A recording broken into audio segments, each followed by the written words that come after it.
bagaimana membuat itu. Ya tentunya nanti akan ada didampingi langsung toh oleh dosen pendamping.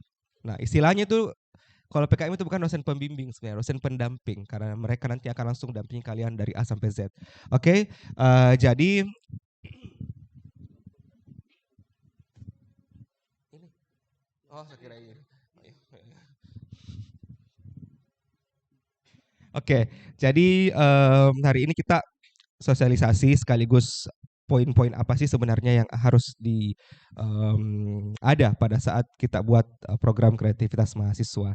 Nah, tadi sudah disampaikan Pak Budiman bahwa sebenarnya sini sudah ada yang sebelumnya sudah ikut PKM, tapi ini tahun 2023, so you know semua selalu berubah setiap tahun, selalu ada update, jadi ada selalu perubahan setiap tahunnya. Nah, di sini ada yang belum pernah sama sekali atau baru pertama kali saat ini juga mendengarkan apa itu program kreativitas mahasiswa? Angkat tangan dong. Oh baru tahu ya. Oke. Jadi, nah ini program kreativitas mahasiswa secara bahasa yang gampangnya ini kayak kalian sebagai mahasiswa itu bisa difasilitasi oleh kementerian untuk melakukan berbagai macam aktivitas. Nah, jadi ceritanya ini, PKM ini adalah kalian mengusulkan sebuah kegiatan tertentu. Banyak kegiatannya. Sebentar kita jelaskan satu persatu.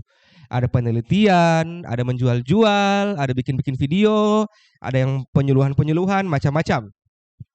Nah, ini semua, tapi sebelum dapat dana, itu kita bikin proposal dulu. Karena ini adalah bersaing.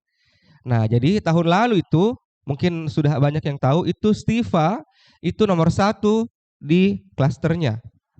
Tepuk tangan dong untuk semua, kalian harus bangga gitu kan. So kalian harus bangga karena ini PKM ada banyak klaster. Nah, Stiva ini masuk di klaster 3 dan Stiva itu masuk sebagai salah satu penerima proposal yang didanai terbanyak. Jadi yang paling banyak di klaster itu, di kelompok itu, yang paling banyak proposalnya dikasih uang sama kementerian itu kampusnya kalian di sini. Jadi at least itu harus dipertahankan. Jadi ceritanya ini kalian harus bawa nama angkatan gitu loh. Misalnya nanti ini tahun ini, kenapa Stiva tidak banyak? Angkatan ini memang ini agak begini. Itu kan salah satu juga sesuatu yang kalian harus pertahankan, citranya kalian punya angkatan toh. Nah mungkin tahun lalu bisa membuat prestasi setinggi itu. Nah tahun ini harus minimal sama atau lebih lagi, misalnya yang lebih PIMNASnya itu lebih banyak. Nah, ceritanya seperti ini. Kita cerita dulu tentang PKM. PKM itu kita buat proposal. Bikin proposal, entah itu apa proposalnya, sebentar kita bahas itu persatu. Ini proposal dibikin, kemudian diupload. Tentunya sebelum upload banyak yang harus dilakukan, karena bersaing seluruh Indonesia. Jadi ratusan ribu proposal akan diseleksi hanya menjadi sekian ribu gitu. Seluruh Indonesia tanpa mengenal kampus apapun itu. Nah, setelah buat proposal itu diseleksi. Nah, setelah kalian dapat dana, kalian harus melakukan apa yang kalian tuliskan di proposal itu. Karena nantinya setelah kalian melakukan kegiatan itu, kalian akan dievaluasi. Apakah kalian sudah melakukan kegiatan sesuai dengan janji yang sudah kalian buat. Nah, sesudahnya itu nanti dievaluasi lagi, diseleksi lagi. Ada namanya Pekan Ilmiah Mahasiswa Nasional. Ini adalah kegiatan kemahasiswaan paling bergengsi nomor 1 di Indonesia. Jadi ini yang dikejar sekarang juga gitu loh. PIMNAS namanya. PIMNAS itu yang proposal-proposal untuk kegiatan-kegiatan terpilih itu akan dipilih. Yang menang ke PIMNAS. Itu mendapat medali emas, medali perak, medali perunggu, dan semua-semuanya. Nah, keuntungannya banyak sekali. Ini dari segi self improvement ya. Maksud saya semua tidak ada itu yang sampai PIMNAS tidak berkembang dia punya daya analisis. Tidak berkembang dia punya communication skill. Karena orang presentasi kayak menjual produknya begitu. Produk kami adalah produk satu-satunya di dunia begitu orang. Jadi kayak kalau kita berbicara masalah kewirausahaan ya, tapi kan banyak skemanya. Kemudian tentunya dapat tadi tahu dapat self improvement, kemudian dapat teman pasti, tapi Ada sekarang itu beasiswa untuk pemenang timnas yang mau lanjut S2. Akhir tahun ini atau awal tahun depan akan di-launching. Jadi ada jalur khusus karena Pimnas ini hanya orang-orang terpilih yang bisa sampai ke situ. Dan saya yakin juga kampus ini akan memberikan reward untuk mahasiswa yang menang Pimnas. Jadi beda-beda. Jadi setiap fakultas atau setiap universitas itu punya kebijakan sendiri-sendiri. Ada yang bebas UKT, ada yang bebas SPP, mahasiswanya yang sampai ke Pimnas. Ada yang kalau di UII itu yang dapat medali emas diumrohkan. Saking pentingnya ini, saking bergengsi ini Pimnas. Saya punya teman di UII, itu mahasiswanya yang dapat medali emas itu diberangkatkan umroh. Itu salah satu reward yang diberikan. Nah, pasti juga nanti kalian akan dapatkan. Apa itu? Nah, harus berusaha dulu supaya kalian nanti semangat tuh dilihat bagaimana semangatnya. Pernah juga dulu itu waktu tahun berapa ya? Kami di Unhas itu yang ke Pimnas itu dibawa ke Belanda. Pernah satu kali seperti itu. Kemarin itu pernah ke Malaysia. Waktu COVID itu kita ke Bali karena COVID. Jadi macam-macam. Nah, banyak sekali reward lah karena PKM ini kegiatan kemahasiswaan yang paling bergengsi, yang akan sangat memberikan banyak benefit untuk kalian. Banyak sekali manfaatnya, serius. Karena semua mahasiswa saya yang ber-PKM itu langsung berubah drastis. Saya juga kayak enggak nyangka gitu loh. Orang yang awalnya begini tiba-tiba menjadi liar dalam tanda positif, gitu kan? Tiba-tiba langsung wow gitu kan, jadi macan panggung gitu ceritanya. Nah, mungkin kita bahas satu persatu bagaimana ini program kreativitas mahasiswa. Saya yang pegang gelarnya. Sorry. Nah, ini adalah bagaimana flow dari PKM itu sendiri. Nah, jadi tadi ada seleksi internal dari perguruan tinggi. Nah, jadi kalian itu kalian akan diseleksi proposalnya, akan direview proposalnya oleh tim internal yang ada dari Stiva. Kemudian nanti ada prapendanaan, kegiatan-kegiatan. Habis itu ketika PKM didanai, kalian akan mendapatkan banyak sekali fasilitas. Karena ada nanti kelas public speaking, bagaimana merancang sebuah penelitian, bagaimana menjadi presenter yang bagus. Yang paling penting adalah bagaimana mengkomunikasikan suatu spesifik bidang ilmu menjadi bahasa yang lebih sederhana supaya orang bisa mengerti. Karena audiens kita bukan orang farmasi. Sementara ilmu kita adalah ilmu yang betul-betul spesifik untuk bidang tertentu. Jadi harus belajar bagaimana menyampaikan ini kita punya kegiatan ke orang yang bukan non-farmasi, tapi dengan cara yang sederhana. Itu banyak sekali self-improvement yang akan bermanfaat untuk kalian di dunia kerja. Ya, banyak sekali. Kemudian nanti ada evaluasi namanya PKP 2, ujungnya nanti di Pimnas. Nah, di Pimnas inilah nanti banyak sekali lagi kegiatan-kegiatan. Ini puncak kegiatan paling tertinggi di bidang kemahasiswaan dalam hal penalaran. Kalau olahraga lain lagi ceritanya kan, seni lain lagi ceritanya, tapi kalau penalaran ini yang paling tinggi kegiatannya. Nah, bagaimana membuat ide? Nah, ini tadi bahwa PKM yang sukses adalah PKM yang merupakan hasil kerjasama yang kompak 50-50% atau 100% dan 100% antara dosen, pendamping, dan mahasiswa. Nah, makanya tadi Pak Budiman sudah bilang kan, if you don't have any idea, kalau belum punya ide, don't worry, be happy. Yang penting dulu itu kemauan yang keras. Karena pelaksanaan PKM itu is not going to be easy. Itu betul-betul, ya you cannot be a successful man kalau gampang toh. Karena kalau gampang ini PKM, semua orang pasti bisa ke Pimnas, semua orang pasti bisa dapat dana. Tapi ini seleksinya ketat. Tapi inilah yang menunjukkan intelektualitas nanti kalian kalau lolos misalnya kayak gitu. Nah, ide harus kreatif, inovatif, original, novelty-nya harus jelas, harus bermanfaat, tepat guna, dan harus up to date. Bagaimana itu nanti kita aja satu persatu di tiap skema. Nah, idenya tadi itu kalau tidak ada, misalnya belum punya, yang penting mau dulu ke dosen. Sudah ada banyak sekali dosen, Bapak Ibu dosen yang ada di sini, silahkan datanya satu persatu. Lirik-lirik memang menjadi jauh. Itu saya deh. Dari sekarang tuh kan sudah dapat di sini. Kalian sudah lihat itu bahwa ini dosen yang datang tahu sosialisasi, artinya memang ini berniat untuk dampingi kita PKM. Saya ke situ deh, ke Ibu Marwa deh. Semangat sekali kelihatannya mendengar kayak tuh, jadi kayak kalian sudah bisa nilai-nilai di situ gitu kan. Nah, jadi karena ini PKM itu yang sukses sekali lagi, kerjasama yang sukses 100% masih 100% dosennya gitu loh. Kurang sedikit susah pasti. Nah, bagaimana sukses untuk pendanaan? Nah, proposalnya itu redaksinya harus atraktif. Redaksinya harus seperti mau menyelesaikan permasalahan dunia ini. Jadi tidak boleh mengambil judul yang jangan pasang judul yang begitu spesifik saja, misalnya pengaruh konsentrasi. Walaupun nanti di dalamnya itu jadi bikin, tapi buatlah judul yang untuk menyelesaikan masalah besar di dunia ini. Apa contohnya? Sebentar saya kasih contoh-contoh judul. Latar belakang yang kuat. Bagaimana bikin latar belakang? Nanti per skema. Tujuannya harus spesifik, manfaatnya harus nyata. Nah, ini manfaat harus nyata, ini harus berlandaskan latar belakang yang kuat. Jadi ambil, kan begini, ini adalah sebuah skema apapun itu, PKM itu berawal dari sebuah masalah. Nah, ini masalah harus masalah yang lagi in. Jadi kalau misalnya mau cari masalah, ketik saya di internet 10 besar masalah kesehatan di Indonesia misalnya. 10 besar penyakit mematikan di anak-anak. Kalau misalnya kalian memfokuskan anak-anak. Jadi harus cari masalah yang memiliki nilai manfaat yang nyata.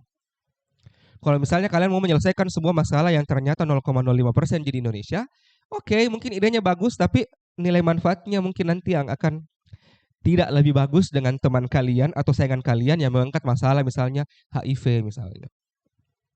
Atau kanker misalnya. Atau diabetes, hipertensi kayak apalah gitu kan, jantung dan sebagainya.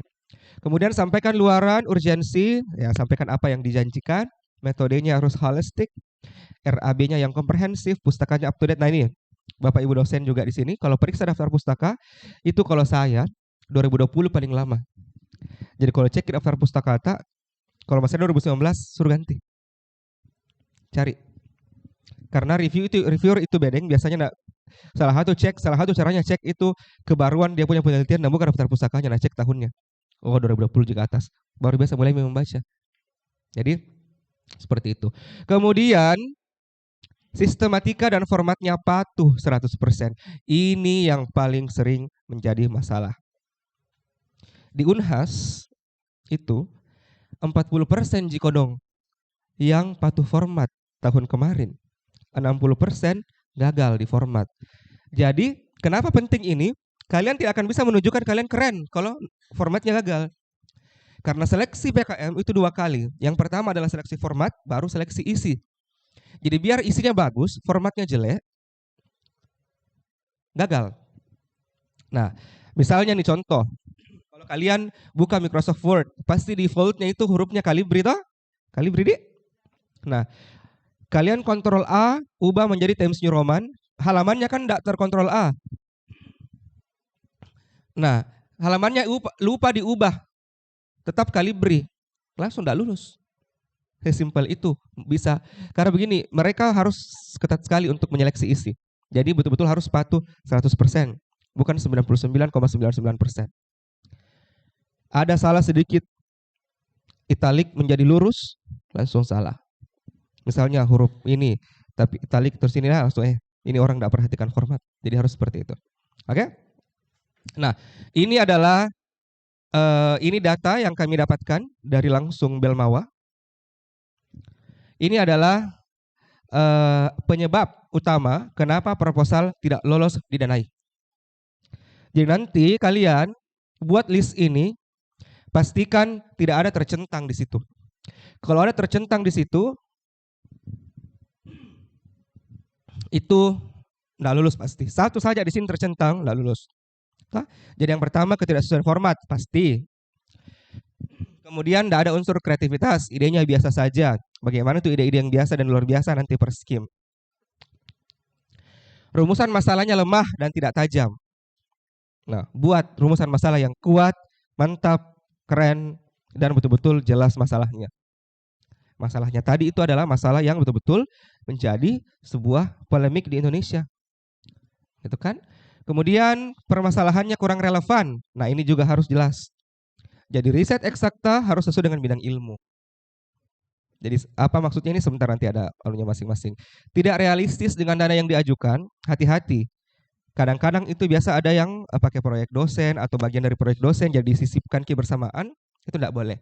Jadi nanti pastikan ketika kalian mau diskusi dengan dosen pendamping, tanya, Pak, Bu, bukan ini toh bagian dari penelitian tak yang sekarang kita jalankan, tidak boleh. Hati-hati didapat. Karena itu tidak boleh meniru atau bagian dari proyek dosen. Saya ingat sekali, mungkin tidak didapat waktu proposal pendanaan.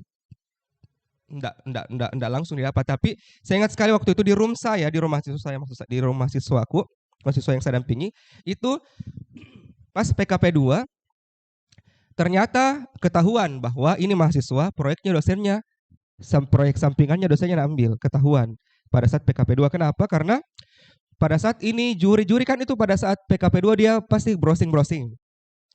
Nah, dia dapat publikasinya dosennya yang mirip sekali sama judulnya ini.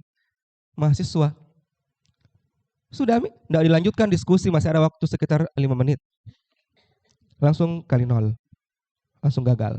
Jadi hati-hati tuh, pastikan itu tidak bisa, jangan sampai itu terjadi. Kemudian tidak ada kesatuan ide antar subbab. Saya minum dulu ya.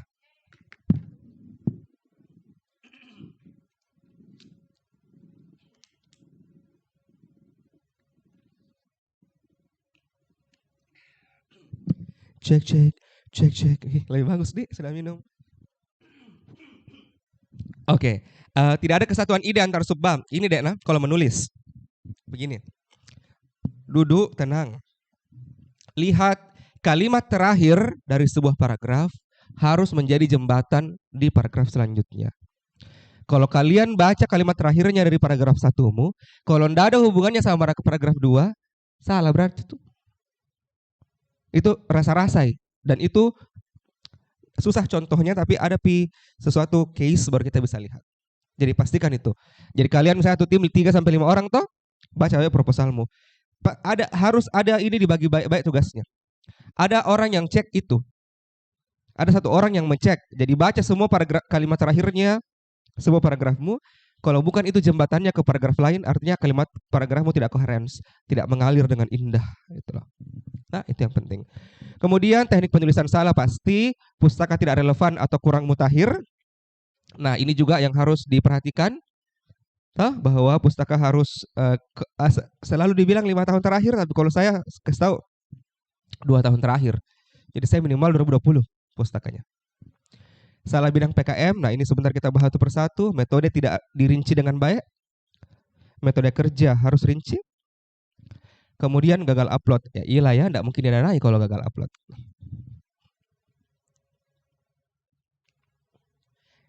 Ini perbedaan antara PKM tahun lalu sama tahun ini. Kalau tahun lalu pelaksanaannya 3-4 bulan, tahun ini mereka expect more. PKM expect more. Jadi kalau misalnya ada ide tahun lalu, mau diajukan lagi tahun ini, improve something. Karena sekarang waktunya bertambah, dananya bertambah. Kalau aktivitasnya masih gini, semua perguruan tinggi pasti langsung melihat ini. Waktunya bertambah, dananya bertambah.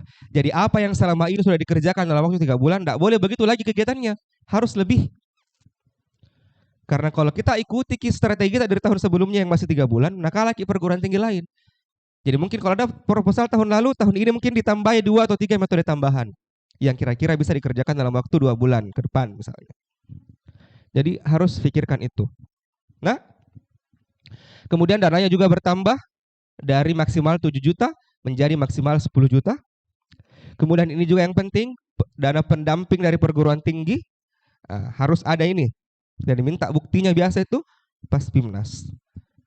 Dan ada tim yang tidak menang PIMNAS karena mereka tidak bisa membuktikan bahwa perguruan tingginya tidak memberikan dana. Nah, hati-hati dengan itu. Jadi pastikan, karena dana ini bisa menjadi gagalnya sebuah PKM. Jadi harus make sure ini semua terpenuhi. Dana instansi lain itu optional. Misalnya kalian minta dana dari pemerintah apa itu boleh. Tapi tidak wajib.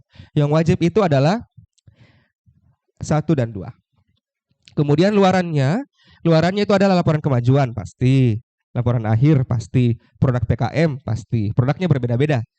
Kalau riset itu produknya artikel, kalau kewirausahaan itu produknya produk usahanya, pengabdian itu buku, kayak gitu. Nanti kita lihat satu persatu. Dan yang baru adalah akun media sosial yang diiklankan. Nah, jadi nanti nih kalau bikin proposal itu tulis luarannya ini. Laporan kemajuan, laporan akhir, artikel kalau riset, dan sosial media yang akun Instagram misalnya. Buat memang akunnya sekarang, dia jual upload. Itu kemarin saran dari kami mengundang, kalau kami kemarin sempat undang orang dari Belmawa dan mereka menyarankan langsung sudah siap mini akunnya. Jadi kayak sudah siap mini serius menjalankan ini aktivitas. Entah itu Instagram, TikTok, YouTube, or Facebook. At least one of them. At least paling tidak satu dari keempat akun itu. Keempat platform sosial media itu. Dan tulis apa? Nama akunnya. Apa tujuannya nanti ini? Karena nanti setiap minggu itu kalian harus upload sesuatu di akun itu. Entah itu aktivitas PKM-nya atau edukasi-edukasi tertentu. Jadi banyak sekali yang bisa dilakukan ada di pedoman. Kemudian ini adalah jenis-jenis PKM, ada 10 bidang PKM. Ada riset eksakta, ada riset sosial humaniora, ada kewirausahaan, pengabdian masyarakat, penerapan iptek, karsa cipta, karya inovatif, video gagasan konstruktif, gagasan futuristik tertulis, dan artikel ilmiah. Banyak sebanyak sekali pilihan. Yang bermuara di PIMNAS itu 1 sampai 9. Yang 10 tidak ke PIMNAS. Apa ini masing-masing kita bahas satu persatu. Makanya akan poso ya. Jadi ada 10 skema. Bisa diikuti D3, D4, dan S1. Tapi disarankan tidak bergabung. D3, D3 semua. D4, D4 semua. S1, S1 semua. 3 sampai 5 orang. Dananya masing-masing. Kemudian keluarannya masing-masing. Kayak ini, riset, luarannya artikel ilmiah. Kemudian kewirausahaan, luarannya produk usaha. Terserah mau nanti produknya apa. Sebentar kita bahas satu-satu. Pengabdian, buku pedoman. Penerapan iptek, buku pedoman. Karsa cipta, prototipe. Karya inovatif, produk fungsional. Nah, nanti kau bingung-bingung nanti kita bahas satu persatu apa itu nih. Yang pertama, riset eksakta. Ini yang paling banyak diajukan oleh mahasiswa farmasi. Dan paling bergengsi. Dan selalu paling terakhir diumumkan. Kan biasa tuh kalau ada pengumuman-pengumuman kan yang paling penting di belakang diumumkan toh. Nah ini kalau di malam penganugerahan medali, pas PIMNAS ini selalu di belakang-belakang diumumkan. Karena ini paling ditunggu-tunggu. Kan biasa itu bintang tamu toh. Saya biasa kalau manggung itu selalu terakhir. Makanya tadi Bu Siar pasti suruh menyanyi nanti Bu terakhir gitu kan. Karena penting gitu kan. Kayak begitu. Nah ini adalah salah satu yang paling penting, yang paling bergengsi. Ya riset eksakta. Apa riset eksakta ya? Apa yang kalian lakukan sehari-hari di dunia farmasi itu semua masuk di riset eksakta. Banyak bidang toh? Farmakologi, farmakologi fitokimia, mikrobiologi, farmasetika, dan lain-lain. Banyak sekali. Jadi ini adalah dari pedoman lalu saya ambil. Jadi ini adalah tujuannya adalah untuk menghasilkan riset yang berkualitas untuk dipublikasikan di jurnal ilmiah. Nah, ini ruang lingkup penelitian riset eksakta. Bisa kalian lihat ada 4 klaster utama dan banyak sekali pembagian. Jadi farmasi, mana farmasi? Oh ini, risetnya farmasi itu bisa diperiksa sama orang perencanaan wilayah. Nah inilah pentingnya membuat proposal yang easy untuk dibaca berbagai macam kalangan, tapi tidak kehilangan poin dari intelektualnya. Nah itulah nanti kalian akan di-coaching. Jadi nanti bikin proposal, nanti proposalnya akan dikupas tuntas. Gitu. Hari ini kita pengenalan dulu baik-baik supaya kalian itu bisa tahu dulu sebenarnya apa ini PKM. Nah ini riset eksakta. Riset eksakta itu tadi, bikin proposal, setelah didanai kalian melakukan penelitian di laboratorium. Keren bukan? Keren banget gitu loh. Apalagi yang maba-maba ini hitam putih, bisa masuk oleh penelitian sejak awal kan itu sesuatu yang kapan lagi gitu kan? Banyak sekali bidang. kesehatan, MIPA, agro, dan teknik. Dan ini adalah saling RE itu yang diperiksa sama orang riset eksakta. Jadi betul-betul harus bahasa yang tidak terlalu spesifik, tapi tidak kehilangan intelektual. Ini adalah aktualisasi dari kreativitas dalam riset eksakta. Dalam riset, yang pertama adalah harus jelas tantangan intelektualnya, dilihat dari state of the art. Ini tadi state of the art itu digambarkan dari nanti kalian punya gap kesenjangan penelitian. Apa itu kesenjangan penelitian? Jangan dulu pikir berat-berat ya, begini maksudnya. Jadi kalau kalian buat sebuah penelitian, itu masalahnya kalian sebut. Setelah sebut masalahnya apa, sebutkan solusi apa yang orang sudah lakukan saat ini. Kemudian itu solusi apa kekurangannya, sehingga kalian muncul dengan ide baru. Karena tidak mungkin kalian muncul dengan ide baru kalau tidak ada masalah tertentu. Nah itu gampang simpelnya bagaimana seperti itu. Nanti kita di coaching-coachingan lah baru lebih detail. Itu harus jelas. Kemudian fokus masalah. Ini juga harus jelas dilihat dari ketajaman memilih ruang lingkup riset dan masalah yang unik. Ini lagi, ketika kalian pilih masalah yang unik, yang penting untuk diselesaikan, gitu loh. Jadi jangan cari masalah yang tidak penting untuk diselesaikan. Karena ide riset yang bagus dalam PKM itu adalah, kalau tadi kesuksesan PKM adalah kesuksesan antara dosen dan mahasiswa. Kalau ini adalah kesuksesan untuk PKM riset adalah gabungan antara ide yang mantap dan masalah yang urgen. Boleh ide mantap, kalau masalahnya tidak urgen, boleh. Tapi ketika nanti penentuan pemenang dan nilainya sama, juri akan memilih orang atau memilih tim yang pilih, oh lebih penting ini nanti aplikasinya di masyarakat daripada ini, walaupun idenya bagus. Kayak kau mau bikin misalnya robot terbang, apalah gitu. Bagus idenya, tapi apakah orang sekarang butuh itu? Who knows, gitu kan? Jadi kayak seperti itu. Kemudian metode pendekatan, bagaimana nanti kebaruannya, kualitas data, harus datanya yang dapat dipercaya, dan dampak keluarannya. Nah ini yang harus penting juga, harus jelas keluarannya apa, harus kalian paparkan dengan bagus di situ. Ini kriteria pengusulan. Peserta adalah kelompok mahasiswa aktif, program D3, D4 atau S1, 3-5 orang, sesuai dengan bidang ilmu. Dan nah ini tadi, tunggu, saya kembali dulu ke awal. Nah, kalau kalian lihat ini, itu kewirausahaan tidak harus sesuai bidang ilmu. Jadi kalau kalian mau berwirausaha, tidak harus berhubungan sama farmasi. Jadi jangan terpaku, jangan terkungkung dalam aturan yang harus sesuai bidang ilmu itu adalah tentunya riset. Pengabdian juga tidak harus kok sesuai dengan bidang ilmu. Jadi kalian boleh melakukan sebuah pengabdian masyarakat yang tidak harus sesuai dengan ilmu farmasi. Kalian bisa pergi mengajar misalnya, kalian bisa apa gitu. Kemudian ini semua harus sudah sesuai bidang ilmu. Video, gagasan konstruktif, bikin video, apa videonya sebentar diceritakan. Jadi kewirausahaan, pengabdian, dan bikin video gagasan, dan buat juga gagasan tertulis, itu tidak harus sesuai bidang ilmu.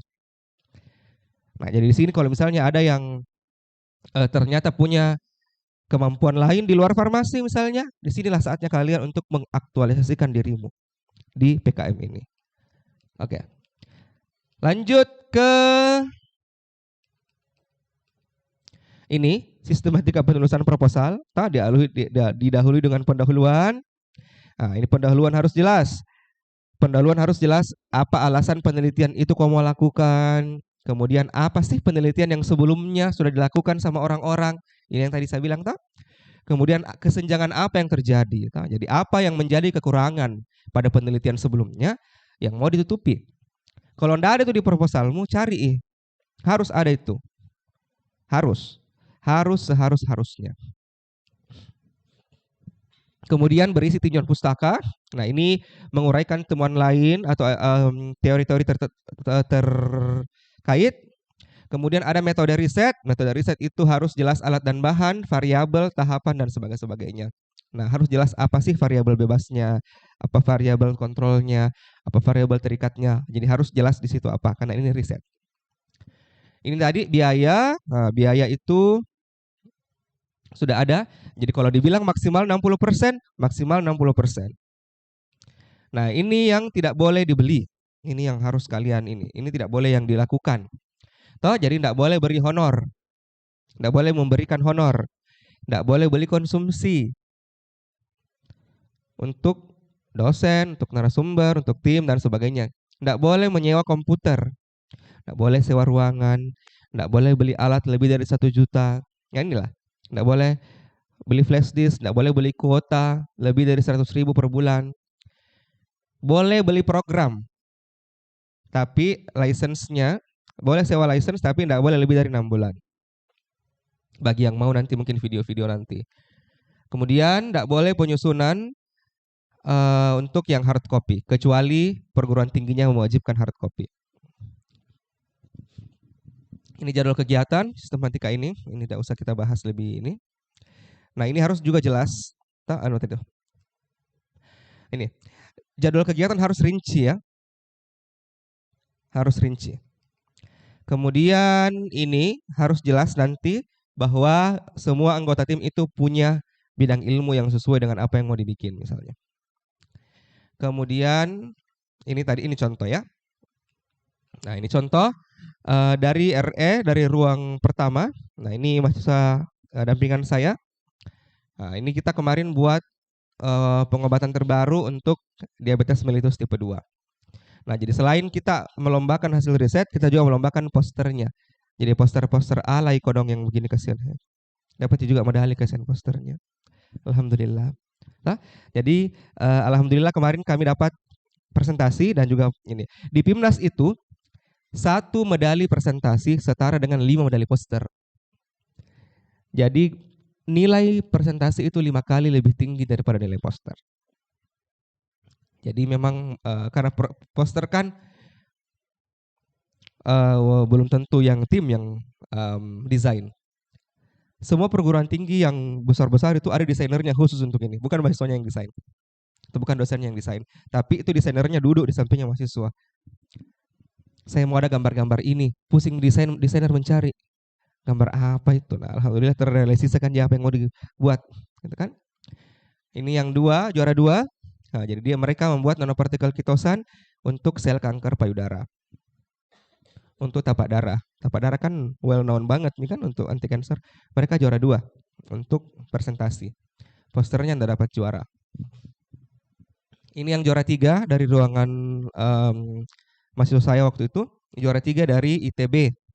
Mereka menggabungkan bakteri Lactobacillus dan piperin untuk depresi. Mereka tidak formulasi. Mereka cuma kasih bakteri probiotik sama piperin, dilihat untuk aja depresinya. Jadi PKM itu tidak selamanya membuat produk. Siapa itu, Dik? Nggak dilihat mukanya. Itu dosen pendampingnya. Ini mereka juara 3 presentasi, juara 3 juga posternya. Dari cabai, piperin, dan lactobacillus. Bukan formulasi, tapi komprehensif waktu itu jadi antidepresannya. Banyak yang mereka lakukan untuk memenangkan itu. Kayak begitu, itu riset. Riset sosial humaniora. Nah, yang baiknya 10 kali begini ya, karena 10 skim ya. Nah, ini jarang sekali Ji anak farmasi. Jadi kita skip saja ya. Nah, ini contohnya kemarin yang menang itu yang ini. Dari Unhas itu yang ketiga. Pandora bonus demografi. Jadi mereka Sobis. Tahu Sobis? Tahu? Nah, Sobis itu yang biasa kau dapat itu SMS. Selamat, Anda menang. Kayak begitu-begitu. Nah, itu ternyata adalah sebuah aktivitas yang dianggap normal di sebuah daerah bernama Sidrap, kasihan kampungku. Nah, itu dapat medali. Mereka menang dari Fakultas Ekonomi. Mereka menang untuk dapat presentasi medali perunggu. Nah, banyak sekali untuk sosial humaniora ini, sosial kan, ekonomi, sospol. Tapi farmasi juga bisa masuk di sini. Kan ada farmasi sosial, Kalau misalnya ada ini bisa masuk ke situ. Kewirausahaan. Nah, ini yang penting. Ini saya sangat encourage ya dari sini, dari teman-teman adik-adik dari Stiva untuk mengikuti skema kewirausahaan. Tapi apa kuncinya? Mari kita lihat. Nah, kewirausahaan itu ini adalah karakteristik utamanya, ada 7. Jadi yang pertama, peningkatan level kreativitas usaha yang dijalankan. Kemudian, produk atau jasa baru itu bukan sebuah produk yang sudah ada di pasar. Jadi jangan menjual sesuatu yang sudah terjual nih. Jangan bikin imitasi, improve something. Kemudian produknya itu harus berbasis ilmiah. Makanya sudah jarang itu dilirik itu yang jual makanan, karena semua orang bisa bikin itu makanan-makanan tuh. Kayak cemilan ini, cemilan itu. Jadi kayak harus berbasis ilmiah. Kemarin itu yang menang itu pakai pupuk tapi pakai nanopartikel apa gitu, bikin pupuk. Kemudian yang dapat PIM ada kayaknya ada judul di sini.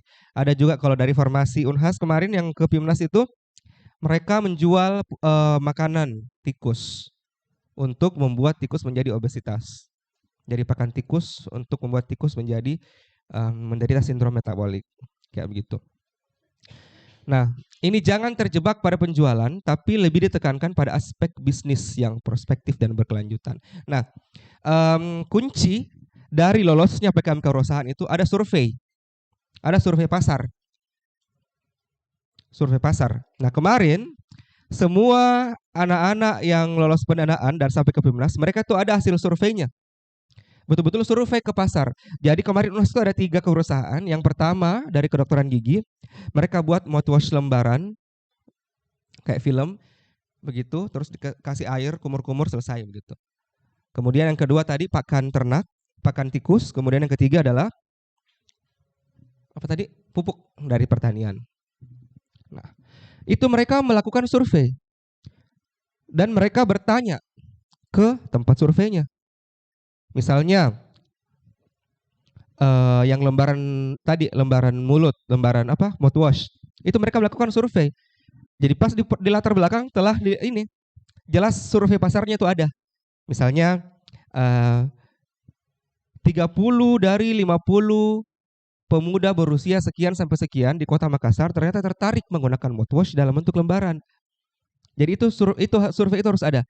Nah, kalau tadi PKM penelitian tidak ada effort yang harus dilakukan selain membaca dan mencari informasi, tapi ini harus dulu turun ke lapangan mencari survei pasar.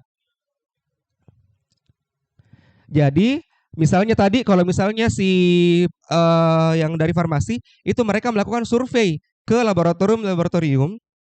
Mungkin ada yang laboratorium yang memiliki tikus dan tanya pakannya dari mana, apanya mana. Jadi kayak jelas oh ternyata memang banyak yang butuh ini pakan ini gitu loh.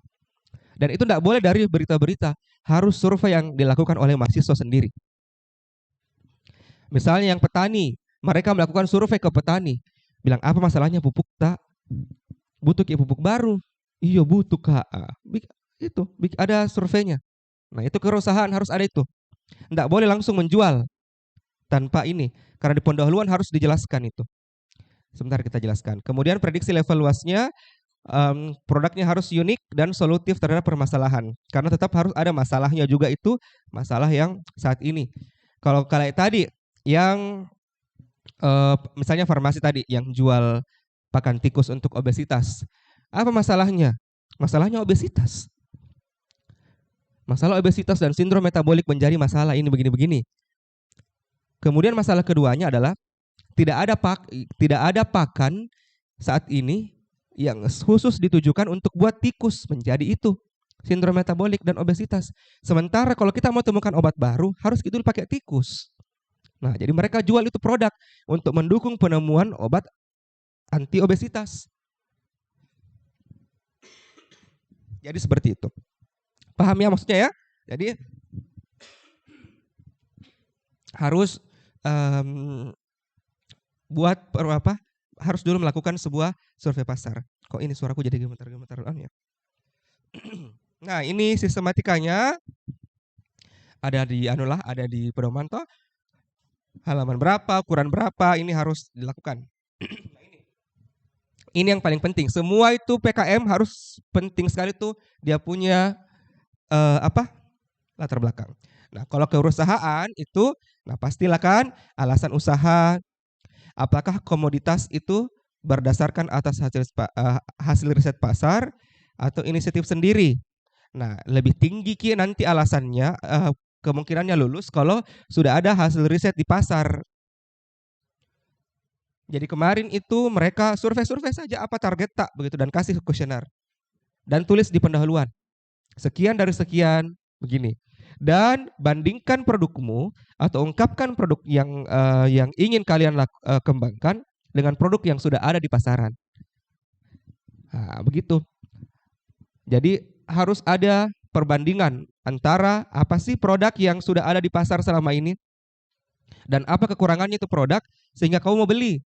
Kamu mau menjual produk baru yang untuk mengalahkan itu. Jadi kayak begitu. Itu yang paling penting.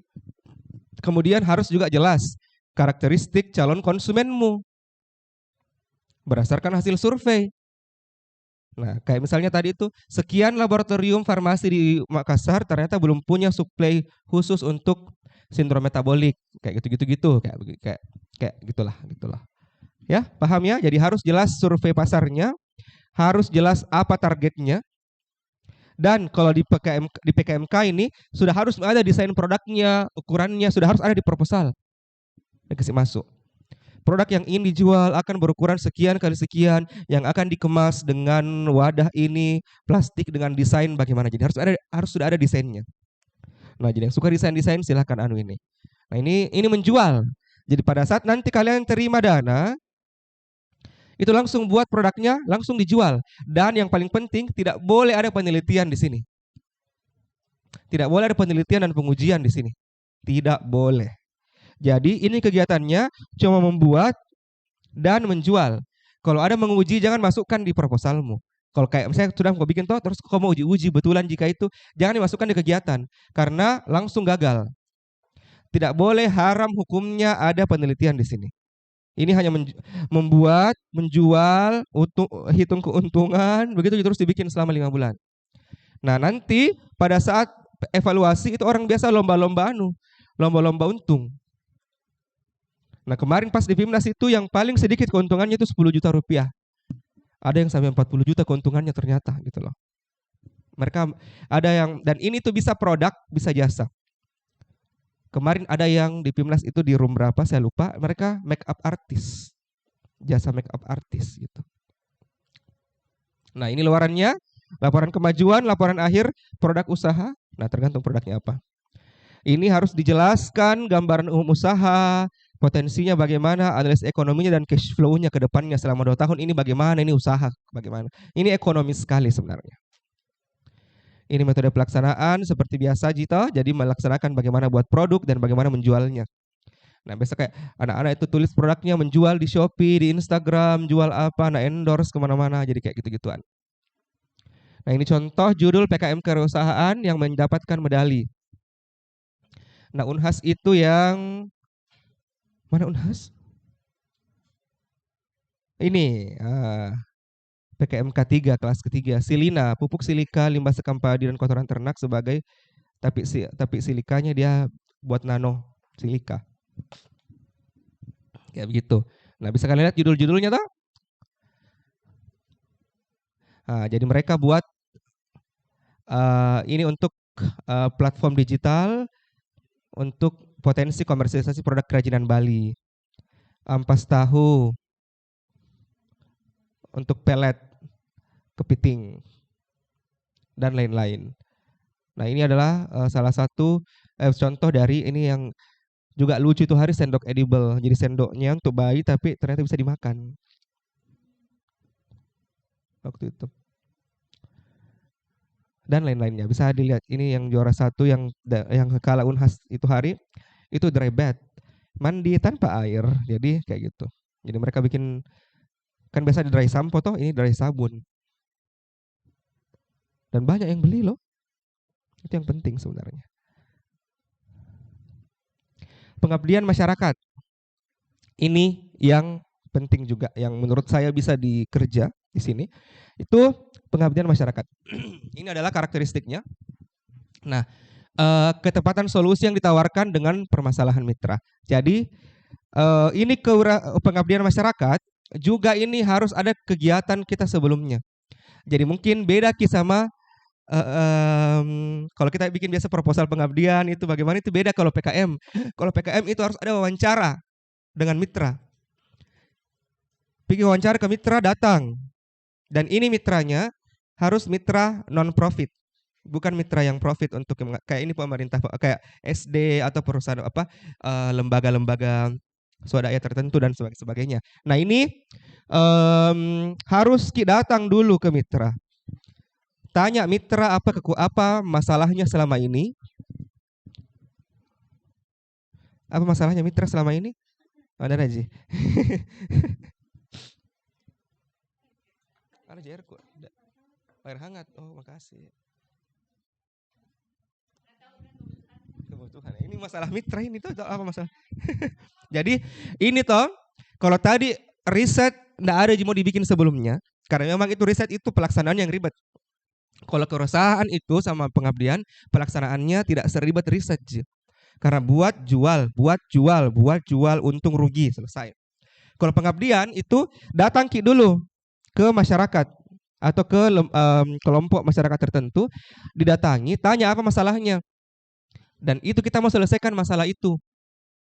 Contohnya misalnya kemarin yang sampai ke Pimnas itu adalah pengabdian mengajarkan buku elektronik tentang bahasa Lontara ke anak SD, kira-kira. Apa masalahnya? Ternyata di sana datang dulu anak-anak ini mereka anak sastra daerah. Datang ke SD, mengecek. Bu, bisa Kak lihat ini nilai-nilai bahasa daerahnya? Tanya dulu toh, diskusi bagaimana permasalahannya di sana, bagaimana kemampuan bahasa daerahnya anak-anak, bagaimana begini begitu. Ternyata baru diketahui bahwa ternyata mereka mengeluh. Iyo, anak-anak sekarang KW enggak pakai bahasa daerah deh. Itu dicatat bagi permasalahan. Jadi mereka buat itu. Nah, habis itu mereka tanya ke anak-anak daerahnya, ke anak-anak sekolahnya, kenapa kalian tidak bersemangat belajar bahasa daerah? Bosan apa. Nah, mereka buat buku elektronik kayak QR code, dan di scan itu QR code-nya langsung muncul gambar-gambar tentang bahasa daerah begitu. Jadi kayak begitu. Jadi bukan bikin kegiatan penyuluhan tertentu, that's it, enggak. Jadi ini kayak lebih kompleks karena kita harus dulu datangi mitra kelompok tertentu dan tanya apa masalahnya. Dan programnya harus dibuat berdasarkan itu. Karena kenapa? Karena di sini di pendahuluan di pendahuluannya ini nanti akan muncul, tapi saya jelaskan memang bahwa seperti kewirausahaan harus jelas. Misalnya tadi itu yang pertama itu masalah bahasa. Jadi mereka dulu muncul dengan keprihatinan bangsa dan punahnya beberapa bahasa. Sampai ke sana mereka bikin pendahuluan. Sekarang sekian bahasa telah punah. Ngapa kok begitu? Kalau kita pikir gitu, kenapa kok mau sampai ke situ? Tapi PKM itu seperti itu gitu loh. Kalau kita nggak lolos gitu kan, apalagi kayak kewirausahaan. Produk kami adalah produk yang nomor 1 di dunia, begitu pas presentasi gitu loh. Jadi kayak apa nih ya gitu kan? Santai mau kok begitu lah. Nah, begitu ya pengabdian. Mereka bikin pendahuluan seperti itu. Sekian dari bahasa telah punah, begini, kepunahan ini begini. Bahasa Makassar salah satu bahasa yang apa kayak begitu. Nah, ternyata masalah ini tidak hanya terjadi di sini, tapi tidak hanya terjadi bukan hanya masalah general, tapi juga masalah yang dihadapi oleh siswa SD kira-kira Makassar. Berdasarkan hasil wawancara ditemukan muncul di situ hasil wawancara. Muncul nilai kenapa mereka bikin kegiatan. Jadi kayak gitu polanya kalau pengabdian. Nah, jadi silakan nanti tuh yang tertarik dengan melakukan kegiatan sosial pengabdian, silakan datangi Bapak Ibu di sini. Tadi Bu Siar yang anggu-anggu begini, dia paling semangat, berarti nanti bimbing kalian kalau pengabdian ya. Nah, di sini level kreativitas dari solusi yang ditawarkan ada baseline ini. Ini yang penting. Nanti kalau di pengabdian itu ada pre dan post test. Jadi pengabdian 5 bulan. Nanti sebelum evaluasi datangi kembali setelah 5 bulan, buktikan bahwa pengabdianmu berhasil. Nah, kemarin mereka ini langsung lakukan ujian lagi kembali bahasa Lontara apa. Ternyata meningkat walaupun tidak signifikan kodong. Ternyata ada peningkatan pengetahuan bahasa Lontara dari siswa SD. Jadi mereka membuktikan bahwa pengabdiannya sukses, programnya sukses. Dan keberlanjutan program ini, makanya luarannya ini untuk PKM pengabdian itu buku pedoman. Nah, nanti setelah program ini selesai, buku pedomannya disimpan di SD. Bagaimana pakai itu buku itu? Nah, itu nanti yang dibawa ke Pimnas. Ini buku pedomannya, Pak, Bu. Kayak gitu. Ini adalah contoh-contoh judul PKMPM yang meraih medali di Pimnas 35. Juara satunya itu mereka meningkatkan jiwa wirausaha bagi anak pasar yang putus sekolah. Jadi mereka pergi ke pasar, tanya-tanya anak-anak, kenapa kau bikin? Jadi mereka mengajarkan mereka berwirausaha itu anak-anak di pasar. Bisa juga dilakukan ini di tempat lain, tapi nanti dibahasakan. Tapi dengan metode yang lain, banyak sekali bisa dilakukan. Banyaknya itu, kalau kalian kemana-mana banyak anak yang belum termanfaatkan, terarahkan potensinya, gitu loh. Nah, itu mereka menguji pasti. Nah, ini waktu itu mereka setelah berapa bulan itu ternyata sekian persen dari mereka itu sudah berjualan dan untung juara 1 nih. Kemudian mereka ada juara 2, silakan dibacakan. Ini adalah contoh-contoh. Ini yang bagus juga ini. Mewujudkan mimpi melalui pelatihan kolaboratif anak tunarungu dan tunanetra dalam unjuk kreativitas tari menggunakan gamelan mulut di sekolah luar biasa di Denpasar. Nah, mereka mau melatih begitu anak-anak bagaimana menari. Itu kan apalagi di Bali kan kuat sekali pasti seninya.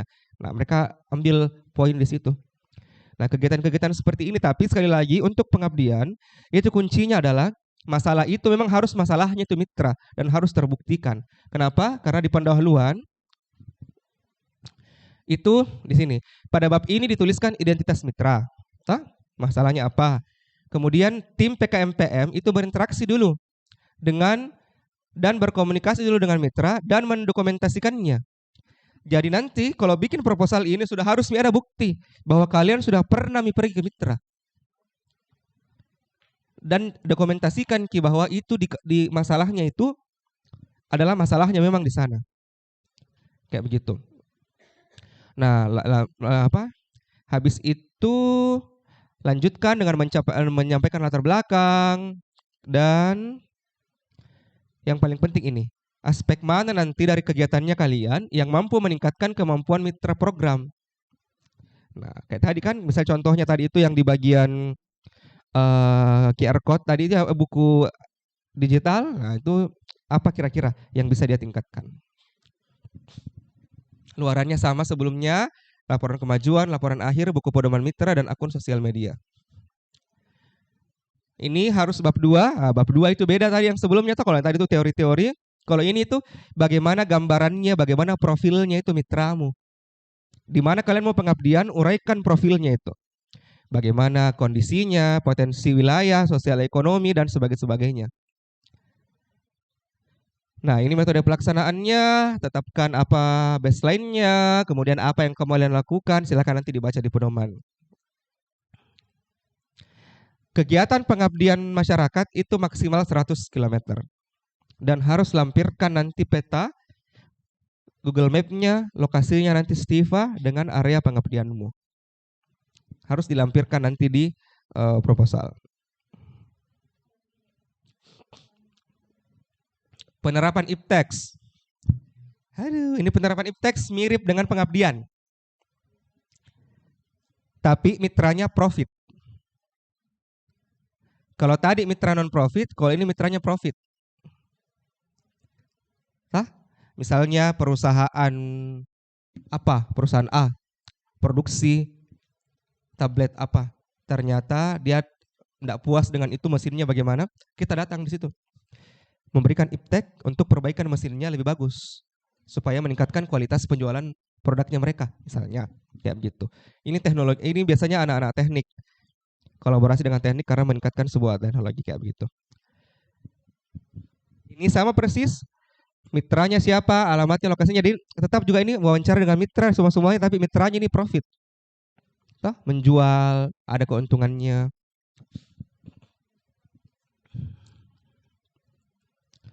Ini contohnya ini Anda kelihatan ya gambarnya ya.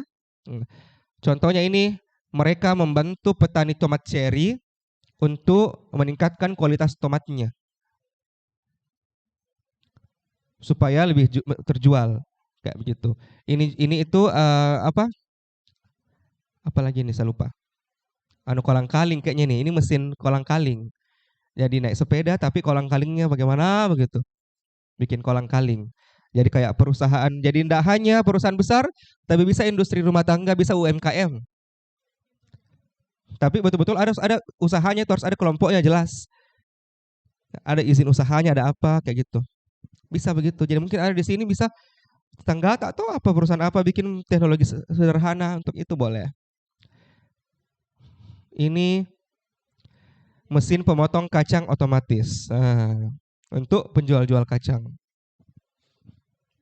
Kayak begitu. Nah, ada karsa cipta. Karsa cipta ini adalah membuat produk tapi belum terbukti fungsionalnya. Jadi maksudnya begini. Kemarin itu yang ke Pimnas dari FKG, mereka buat bantal yang ada lasernya untuk mengobati orang yang ada masalah aninya. Apakah? Pokoknya masalah rahang. Tapi yang dia, jadi ini kalau karsa cipta itu kayak buat alat belum fungsional. Dia buat bantal, dia gabungkan dengan infrared. Dengan teori bahwa infrared bisa membantu proses radiasi dan bagaimananya. Dia gabungkan ke bantal, selesai masalah. Tidak harus terbukti bahwa itu fungsional atau tidak, karena masih karsa cipta, jadi masih prototipe, masih prototype. Yang kedua dari fisioterapi, mereka buat itu kayak tas tapi ada massage-nya untuk memperbaiki postur tubuh. Jadi kayak begitu. Belum terbukti tapi mereka menggabungkan, oh ternyata pijit-pijit belakang itu bisa memperbaiki postur. Tapi enggak enak kalau misalnya harus orang ini begini, oh gabung deh di tas deh, taruh di belakangnya tas. Jadi orang pakai tas ada pijit-pijitnya di belakang. Begitu kita bikin, itu karsa cipta. Belum terbukti fungsionalnya. Kalau sudah terbukti fungsionalnya baru masuk ke karya inovatif. Nah, ini adalah contoh karsa cipta. Ini vetfus, veterinary infus. Jadi infus untuk anjing, tapi ditaruh di belakangnya begitu. Kayak begitu. Tapi apakah bekerja? Belum. Karena kalau misalnya sudah terbukti media bekerja, masuk karsa cipta, enggak lulus. Karena salah skim. Kayak begitu. Ini dia buatlah begitu. Alat-alat ini. Ini lucu nih. Ini adalah pendeteksi kematangan buah pakai gloves yang fluorescence. Jadi sarung tangannya ada mesin fluorescence-nya, dicek begini, matang ini buah. Lucunya nih. Tapi belum fungsional, masih rencana. Kalau sudah terbukti media sudah bisa membuktikan itu masuk ke karya inovatif, bukan karya cipta. Poster kan itu sesuatu, bukan berarti bahwa orang begini anjing betulan, enggak. Ini dia ilustrasikan saja bahwa nanti dia mau pakai anjing di belakangnya seperti ini. Nanti dia mau bikin buah dipetik begini, kelihatan nih warna-warna di sarung tangannya, kayak begitu. Jadi seperti itu. Jadi belum fungsional. Baru dibuat berdasarkan ilmu pengetahuan. Baru ada teori. Oh, kalau ini begini, kalau ini begini, gabung deh. Masalahnya jadi atau tidak nanti setelah digabung urusan belakangan, pi. Karena masih karsa cipta, masih prototipe. Nah, karya inovatif yang siap untuk dipasarkan. Jadi, karya inovatif ini adalah karsa cipta, seperti karsa cipta tapi sudah dibuktikan, sudah terbukti fungsionalnya. Dan ceritanya ini, kalau ada mau beli, siap mau jual dengan harga tidak lebih dari 7 juta. Setelah dihitung secara itu. Ini mirip sekali dengan karsa cipta. Ini contohnya alat apa namanya? Nah, alat sohib lele. Nah, dia alat untuk apakan lele begitu. Mobile spray fogger. Ini betulan ini aslinya ini dia bikin begini. Karya inovatif. Nah, mungkin itu challenge sekali untuk kita yang farmasi baru. Enggak bekerja sama teknik karena itu butuh rakitan-rakitan. Tapi siapa tahu di sini ada adik-adik yang terampil untuk membuat sesuatu, memprogram sesuatu, kayak gitu. Itu bisa diarahkan ke karsa cipta mau dulu. Jamin dulu ke karya inovatif. Nah, ini menurut saya yang bisa juga dimasuki nanti oleh semua bidang. Karena ini tidak tergantung oleh bidang ilmu, bisa di luar bidang ilmu. Itu adalah video gagasan konstruktif. Apa itu video gagasan konstruktif? Video ini berisi apa masalah yang berhubungan dengan Sustainable Development Goals atau keprihatinan bangsa Indonesia, buatkan solusi. buatkan sebuah solusi yang digambarkan melalui video.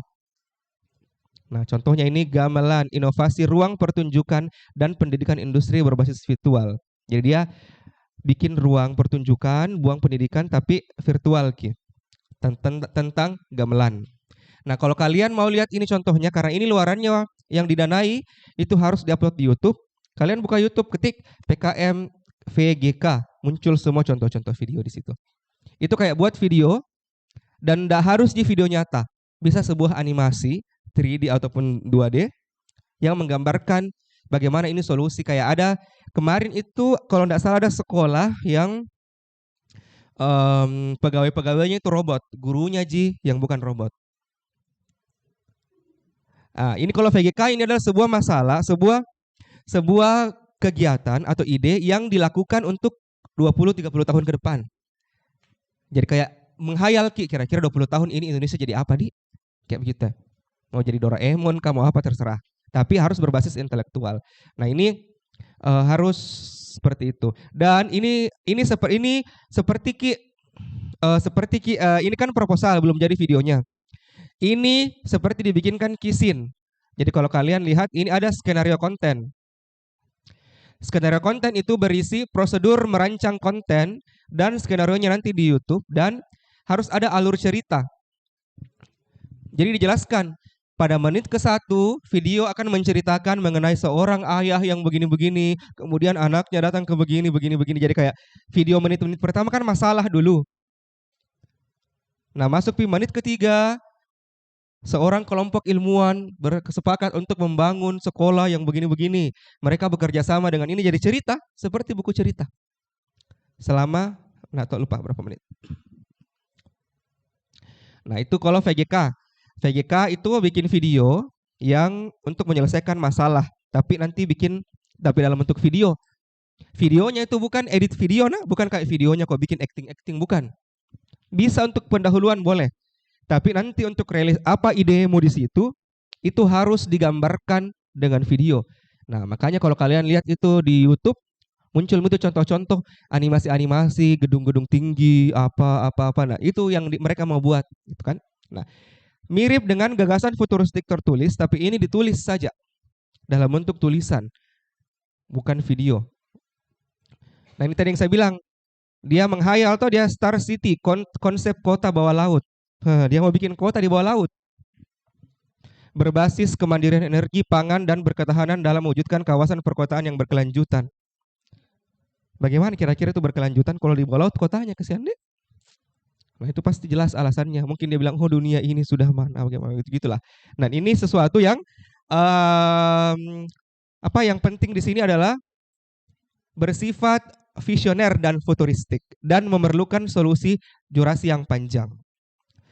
Jadi menghayal tapi tetap intelek. Kalian mau bikin pulau terbang misalnya, untuk apa? Jadi terserah, ini betul-betul kayak ada itu kemarin sempat diskusi sama teman-teman dosen di farmasi Unhas itu kayak mau bikin chip apa begitu, anti apa begitu untuk di rumah sakit bagaimana begitu. Jadi kayak menghayal lah setinggi mungkin. Makanya ini yang punya kreativitas video-video bisa diaplikasikan di sini. Nah, ini contoh-contoh judul tuh. Sistem pengolahan limbah baterai berteknologi hidrometalurgi guna mendukung zero emission 2040 di kawasan Asia Tenggara. Ya, sembarang yang mana bikin orang tapi begitu emang kalau GFT sama VGK. GFT sama VGK itu sesuatu yang betul-betul butuh puluhan miliar, triliun untuk merealisasikan itu dan tidak bisa direalisasikan sekarang. Jadi betul-betul bikin sesuatu yang tidak terfikirkan.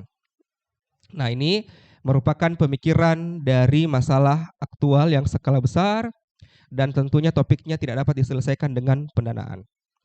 Kemudian ini pendahuluannya, pendahuluan itu semua pasti begitu. Masalahnya apa? Apa solusinya yang sudah ada, tapi itu solusi it doesn't work. Dia tidak ada kekurangannya solusinya saat ini. Sehingga muncullah ide jualan, muncullah ide pengabdian, muncullah ide penelitian, muncullah ide bikin video, muncullah ide gagasan, tapi begitu semua alurnya. Masalah apa sekarang yang terjadi? Kenapa itu yang terjadi? Muncullah idemu. Dan masalah yang kalian masukkan itu harus ada kuantitasnya. Jadi setiap menguraikan sebuah masalah harus ada jumlah. Mau tulis penyakit harus ada jumlah penyakit. Mau tulis masalah korupsi harus tulis di situ bagaimana kondisi korupsi misalnya. Ini gagasan diajukan, cara merealisasikannya ini yang penting. Prediksi dampak gagasan bagi masyarakat atau bagi bangsa. Ini menghayal betul cara merealisasikannya dan berapa lama waktu yang diperlukan. Semakin lama semakin bagus, semakin kompleks semakin bagus. Artikel ilmiah, nah ini yang penting. Artikel ilmiah itu adalah salah satu bidang PKM yang nantinya kalian akan membuat artikel ilmiah. Nah, artikel ilmiah ini adalah kalian biasa buka jurnal toh? Kalian bisa buka jurnal, kalian bikin jurnal ceritanya nih. Kemudian kalian submit ke PKM. Ini adalah hasil kegiatan pendidikan, penelitian, dan pengabdian. Jadi boleh hasil kegiatan pengabdian, tulis di situ. Boleh hasil pendidikan, masuk di situ. Yang tidak boleh adalah narrative review atau kayak mereview saja sebuah pustaka-pustaka digabung. Enggak, ini adalah hasil sebuah kegiatan. Sebuah kegiatan dilaporkan hasilnya menjadi sebuah artikel ilmiah yang berisi abstrak, pendahuluan, tujuan, metode kerja, hasil dan pembahasan seperti jurnal. Kalian bikin jurnal-jurnal tertentu, kayak begitu. Ini contoh dari PKMAI kemarin. Jadi semua adalah kegiatan penelitian. Jadi ini berbeda. Dan ini tidak bermuara di PIMNAS. Yang ke PIMNAS itu adalah PKM 1 sampai nomor 9. Dari RE sampai GFT. Kalau PKM AI itu dapat insentif 2,5 juta. Nah, ini adalah kiat sukses bagaimana dapat pendanaan PKM ya. Jadi harus dulu baca pedoman semuanya, taat asas, dan pelajari judul-judul yang pernah memperoleh pendanaan. Jadi itu kuncinya. Oke, sekian dari saya. Kita diskusi. Ada yang mau ditanyakan, ada yang mau didiskusikan. Kita open for discussion. Jadi semoga bisa membuka wawasannya adik-adik. Itu PKM itu bukan hanya penelitian, banyak sekali kegiatan, dan itu bisa merangkul segala macam kreativitas.